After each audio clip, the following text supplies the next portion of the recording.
Arithmetic प्रोग्रेशनमध्ये आता पुढचा problem बघू. If the first of an arithmetic progression is p. First of an arithmetic first term of the A P is p, second term is q and last term is r. Then show that sum of all terms is q plus R minus 2p into P plus r upon 2 ब्रॅकेटमध्ये q minus p. March 2023 प्रश्न विचारला होता. त्यांनी काय दिलं, first term दिला आहे म्हणजे ए दिला आहे आपल्याला. आता गिवन बघू आपण. ठीक आहे, given A is equal to P दिला आहे, सेकंड टर्म काय दिलं, क्यू दिला आहे, लास्ट टर्म म्हणजे टी एन दिला त्यांनी आर. हे क्वेश्चन नंबर 1 गिवनची माहिती आहे आपल्याला. प्रूव्ह काय करायला सांगितलं, to prove S N is equal to sum of सगळ्यांचंच एन टर्म्सचं काय दिलं आहे, Q plus R minus 2p into P plus r न्युमरेटरमध्ये, डिनॉमिनेटरमध्ये 2 into bracket q minus p. So prove काय बघू. टी एन दिलेला आहे, टी एन आपल्याला माहिती आहे formula, T N is equal to A plus N minus 1 D. So T2 आपल्याला काढायचं, T2 त्यांनी दिलेलं आहे. मग T2 is equal to A plus second term आहे 2, एनची व्हॅल्यू 2 मायनस 1 डी. सो हा काय होणार, T2 काय आपला क्यू आहे, ए आपला पी आहे प्लस 2 मायनस 1 डी. डी झाला. आता आपल्याला डी काढावं लागेल पहिल्यांदा. मग डी काढून घेण्यासाठी काय करणार आपण, हे क्यू तिकडे पाठवले, D is equal to Q minus P, म्हणजे आपल्या डीची किंमत मिळाली. इक्वेशन नंबर 2 दिला आपल्याला. नेक्स्ट बघू आपण, परत तोच टर्म घेतला, T N is equal to A plus N minus 1 D. आता या प्रत्येकाची गोष्ट आपल्याला किंमत मिळालेली आहे. टी एन आपल्याला त्यांनी दिलेला आहे आर, पहिल्याच इक्वेशनमध्ये T N is equal to R दिलेला आहे.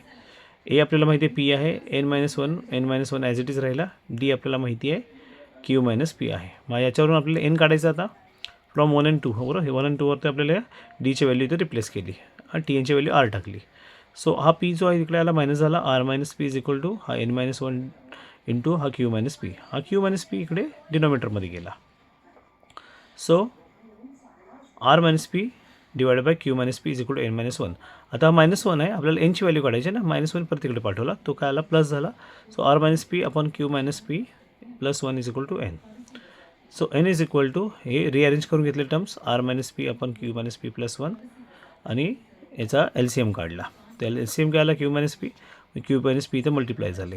R minus P plus Q minus P multiply झाले. आता मायनस पी 2p झाले. आर प्लस क्यू आपण लिहिलं, q plus R minus 2p. N is equal to Q plus R minus 2p upon Q minus p. एनची value निघाली. एनची value निघाल्यानंतर आपण आपलं इक्वेशन एस एन सॉल्व करायला घेऊ शकतो. सो नाव S N is equal to काय, N by 2 A plus T N आहे. बरोबर आहे. सो एनची व्हॅल्यू तर आपण काढलेली आहे, Q plus R minus 2p upon Q minus P divide by 2 into P plus R. बरोबर आहे. आता इथे लक्ष देऊ, एन बाय 2ची एनची व्हॅल्यू टाकली, 2ची व्हॅल्यू टाकली, ए काय आपला पी आहे आणि टी एन आपल्याला माहिती आहे आपला आर आहे. ठीक आहे.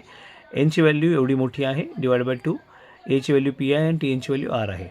So S N is equal to Q plus R, rearrange the terms, arrange करून घेतले, Q plus R minus 2p term ठेवला, या ब्रॅकेट हे क्यू मायनस पी खाली आले, 2 into Q minus P P plus R, ह्याला रिअरेंज प्रॉपर केलं तर Q S N is equal to Q plus R minus 2p एका बाजूला आले, पी मायनस प्लस आर आणि हा पार्ट इथे डिनॉमिनेटर घेतला 2q मायनस पी. इन्स प्रूव्ह.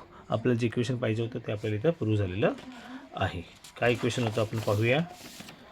इक्वेशन पहा काय सांगितलं आहे, क्यू प्लस आर मॅच होते का बघू. हां